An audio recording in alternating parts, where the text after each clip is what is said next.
मित्रों, आज आपके लिए लाए हैं केवट प्रसंग। बहुत ही रसीला और बहुत ही अच्छा प्रसंग है।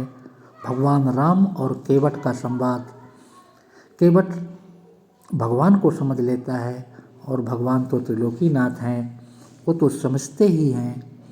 और कैसे केवट और भगवान राम का संवाद होता है, वह कैसे चालाकी से कहता है कि नाई से ना नाई लेत, धोबी से ना धोबी लेत। हम और आप तो एक ही जाति के हैं। आप भव सागर से लोगों को पार लगाते हैं और हम इस नाव से नदी गंगा को पार लगाते हैं। हम दोनों की जाति एक है, हम दोनों एक ही वर्ग के लोग हैं। कैसे चालाकी से बोलता है। और जब माता सीता रत्न जटित अंगूठी केवट को देने लगती हैं, तब कहता है कि नहीं, हम आप दोनों एक ही काम को करते हैं, हम ऐसा नहीं कर सकते। और पहले तो वह भगवान को थोड़ा अचंभित भी करता है। कहता है कि छुअत शिला भई नारी सुहाई। उसका उदाहरण देता है, कहता है कि आप तो पत्थर को छू देते हैं तो वह स्त्री बन जाती है। यदि आपने कहीं मेरी नाव को छू दिया तो मेरी नाव भी उड़ जाएगी। श्री राम जय जय राम। रथ हाँ क्यों है राम तन, हेरी हेरी है नाही। देखि निषाद विषाद बसै, धुनहि शीस पछिताहि। सुमंत्र ने रथ को हाँका और घोड़े श्री रामचंद्र जी की ओर देख देख कर हिलाते हैं। यह देखकर निषाद लोग विषाद के बस में होकर सिर धुन धुन करके पीट पीट कर पछताते हैं। जासु वियोग बिकल पशु ऐसे, प्रजा मातु हित जिनहि कैसे। बरबस राम सुमंत्र पठाए, असुर सरि तीर आपु तब आए। जिनके वियोग में पशु इस प्रकार व्याकुल हैं, उनके वियोग में प्रजा, माता और पिता कैसे जीते होंगे, कैसे जिएंगे। श्री रामचंद्र जी ने जबरदस्ती सुमंत्र को लौटाया। तब आप गंगा जी के तीर पर आए। तुम मागी नाव न केवट आना, कहे तुम्हारे मरम मैं जाना। चरण कमल रज कहूँ सब कहाई, मानुष करने मूर कछु आहाई। श्री राम ने केवट से नाव मांगी, पर वह लाता नहीं। वह कहने लगा, मैंने तुम्हारा मर्म भेद जान लिया। तुम्हारे चरण कमलों की धूल के लिए सब लोग कहते हैं कि वह मनुष्य बना देने वाली कोई जड़ी है, इसलिए मैं अपनी नाव तुम्हारे पास नहीं लाऊंगा। ऐसा न हो कि मेरी नाव भी कोई पत्थर की शिला बन जाए। तो छुअत शिला भई नारी सुहाई, अपाहन ते न काठ कठिनाई। तरनी व मुनि धरनी होई जाई, अब बाट परई मोई नाव बढ़ाई। जिसके छूते ही पत्थर की शिला सुंदर स्त्री हो जाती है, सुंदर स्त्री हो गई, तो मेरी नाव तो काठ की है। काठ पत्थर से कठोर तो होता नहीं। मेरी नाव भी मुनि की स्त्री हो जाएगी और इस प्रकार मेरी नाव उड़ जाएगी। मैं लुट जाऊंगा अथवा रास्ता रुक जाएगा, जिससे आप पार ना हो सकेंगे और मेरी रोजी रोटी भी मारी जाएगी। मेरी कमाने खाने की राह ही मारी जाएगी। ऐसा केवट ने भगवान से कहा। यही प्रतिपालऊ सब परिवारू, आ नहीं जानऊ कछु और कबारू। जो प्रभु पार अवसि गा चाहूं, अब मुहि पद पदुम पखारन कहूं। मैं तो इसी नाव से सारे परिवार का पालन पोषण करता हूँ, दूसरा कोई धंधा मेरे पास नहीं है। हे प्रभु, यदि तुम अवश्य ही पार जाना चाहते हो तो मुझे पहले अपने चरण कमल पखारने दो। पखारने के लिए कहो, तभी हम आपको नाव पर बिठाएंगे। तो पद कमल धोये चढ़ाए नाव, नाथ उतराई चाहो। मुहि राम राउर आनी दशरथ, शपथ सब साची कहो। बरु तीर मारहु लखन पे जब, लगी न पाए पखारी हूँ, तब लगी न तुलसीदास नाथ, कृपाल पार उतारी हूँ। हे नाथ, हे नाथ, मैं चरण कमल धोकर आप लोगों को नाव पर चढ़ा लूंगा। मैं आपसे कुछ उतराई नहीं चाहता। हे प्रभु, हे राम, हे भगवान, मुझे आपकी दुहाई और दशरथ जी की सौगंध है।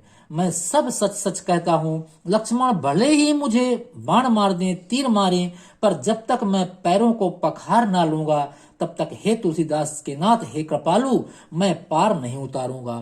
क्योंकि केवट अब समझ गया था कि यह भगवान है, त्रिलोकीनाथ है, यह तो भगवान है। अब भगवान को मैं कैसे छूऊं। सुनि केवट के बैन, प्रेम लपेटे अटपटे, बिह से करुणा ऐन, चितई जान की लखन तन। केवट के प्रेम में लपेटे हुए अटपटे वचन सुनकर करुणाधाम भगवान मर्यादा पुरुषोत्तम श्री रामचंद्र जी जानकी जी और लक्ष्मण जी की ओर देखकर हंसे। कृपा सिंधु बोले मुस्काई, असोई कर बरु सोई करू जही तब नाव न जाई। बेगी आनु जल पाए पखारू, अहोते विलंब उतार ही पारू। कृपा के समुद्र श्री रामचंद्र जी केवट से मुस्कुराकर बोले, भाई तू वही कर जिससे तेरी नाव न जाए। जल्दी पानी ला और धो ले, देर हो रही है, पार उतार दे। तो जासु नाम सुमिरत एक बारा, उतरहि नर भव सिंधु अपारा। सोई कृपाल केवट ही निहोरा, अजहि जगु किए तिहि पगहु ते थोरा। एक बार जिनका नाम स्मरण करते ही मनुष्य अपार भाव सागर के पार उतर जाते हैं, और जिन्होंने जगत को 3 पग से भी छोटा कर दिया था, 2 ही पग में त्रिलोकी को नाप लिया था, वही कृपालु श्री रामचंद्र जी गंगा जी से पार उतारने के लिए केवट का निहोरा कर रहे हैं, केवट से मदद मांग रहे हैं। पद नख निरखी देव सरि हरसी, सुने प्रभु बचन मोह मति करसी। केवट राम रजाय सुपावा, पानी कठौता भरी ले आवा। प्रभु के इन वचनों को सुनकर गंगा जी की बुद्धि मोह से खिंच गई थी कि ये साक्षात भगवान होकर भी पार उतारने के लिए केवट का निहोरा कैसे कर रहे हैं, केवट के सामने कैसे छोटे हो रहे हैं। परंतु समीप आने पर अपनी उत्पत्ति के स्थान पद नखों को देखते ही उन्हें पहचान कर देव नदी गंगा जी हर्षित हो गईं। वे समझ गईं कि भगवान नर लीला कर रहे हैं। इससे उनका मोह नष्ट हो गया और इन चरणों का स्पर्श प्राप्त करके गंगा मैया ने सोचा मैं भी धन हो जाऊंगी। यह विचार कर वे हर्षित हो गई। केवट श्री रामचंद्र जी की आज्ञा पाकर कठौतों में जल भरकर ले आता है। अति उमंग अति आनंद उमगी अनुरागा, अचरन सरोज पखारन लागा। बरसी सुमन सुर सकल सिहाही, अहि सम पुण्य पुंज को नाही। अत्यंत आनंद और प्रेम में उमंग से भरकर वह भगवान के चरण कमल धोने लगा। सब देवता फूल बरसाकर सिहाने लगे कि इसके समान पुण्य की राशि कोई नहीं है। धन्य है यह केवट जो भगवान के चरण पखार रहा है। पद पखारी जल पान करु, आपु सहित परिवार। अपितर पारु करे प्रभु ही पुनि, मुदित गया उले पार।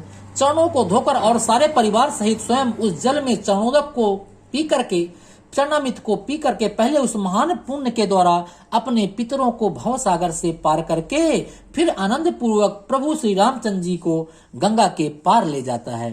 तो उथरी ठाड़ भय सुर सरिवेता, असीय राम गुह लखन समेता। केवट उतरी दंडवत कीन्हा, अब प्रभु ही सकुच नहीं एहि नहीं कछु दीन्हा। निषाद राज और लक्ष्मण जी सहित श्री सीता जी और श्री रामचंद्र जी नाव से उतरकर गंगा जी की रेत बालू में खड़े हो गए।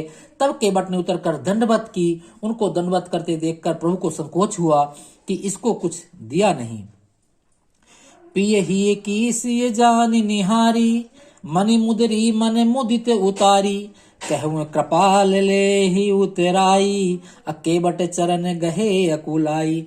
पति के हृदय की जानने वाली सीता जी ने आनंद भरे मन से अपनी रत्न जटित अंगूठी अंगुली से उतारी। कृपालु श्री रामचंद्र जी ने केवट से कहा, नाव की उतराई ले लो। केवट ने व्याकुल होकर चरण पकड़ लिए। नाथ आज मैं काहे न पावा, अमिटे दोष दुख दारिद दावा।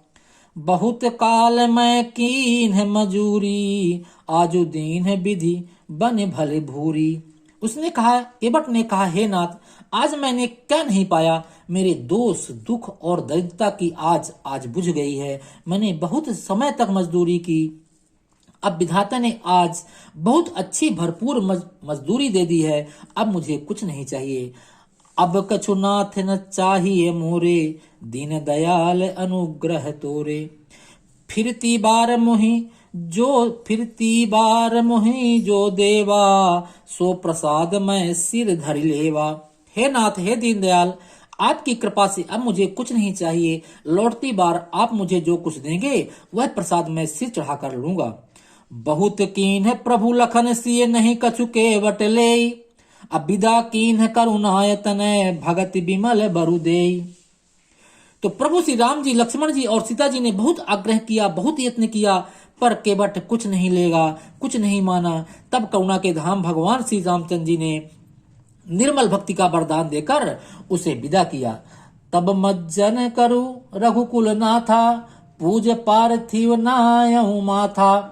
सिए सुर सरहि कहूं कर जोरी, मातु मनोरथ पुर बहु जोरी। फिर रघुकुल के स्वामी श्री रामचंद्र जी ने स्नान करके पार्थिव पूजा की और शिव जी को सिर नवाया। सीता जी ने हाथ जोड़कर गंगा जी से कहा, हे माता, मेरा मनोरथ पूर्ण कीजिए। पति देवर संग कुशल बहोरी, आई करऊं जहि पूजा तोरी। सुन सिए विनय प्रेम रस सानी, अभय तब विमल बारी बरमानी। जिससे मैं पति और देवर के साथ कुशल पूर्वक लौट आकर तुम्हारी पूजा करूं। सीता जी की प्रेम रस में सनी हुई विनती सुनकर तब गंगा जी के निर्मल जल में से श्रेष्ठ वाणी हुई। सुनु रघुवीर प्रिया वैदेही, तब प्रताप प्रभाव जग विदित न केही। लोकप होहि बिलोकत तोरे, अतो ही से वही सब सिद्धि करे जोरे। हे रघुवीर की प्रीतमा जानकी, सुनो, तुम्हारा स्वभाव जगत में किसे नहीं मालूम। तुम्हारे कृपा दृष्टि से देखते ही लोग लोकपाल हो जाते हैं। सब सिद्धियां हाथ जोड़े तुम्हारी सेवा करती हैं। तुम जो हम ही बड़ी विनय सुनाई, अकृपा कीन मोहि दीन है बड़ाई। तदपि देवी मैं देवी असीसा, सफल होन हित निज बागीसा। तुमने जो मुझको बड़ी विनती सुनाई, यह तो मुझ पर कृपा की और मुझे बढ़ाई दी है, तो भी हे देवी, मैं अपनी वाणी सफल होने के लिए तुम्हें आशीर्वाद दूंगी। जय श्री राम, जय श्री राम।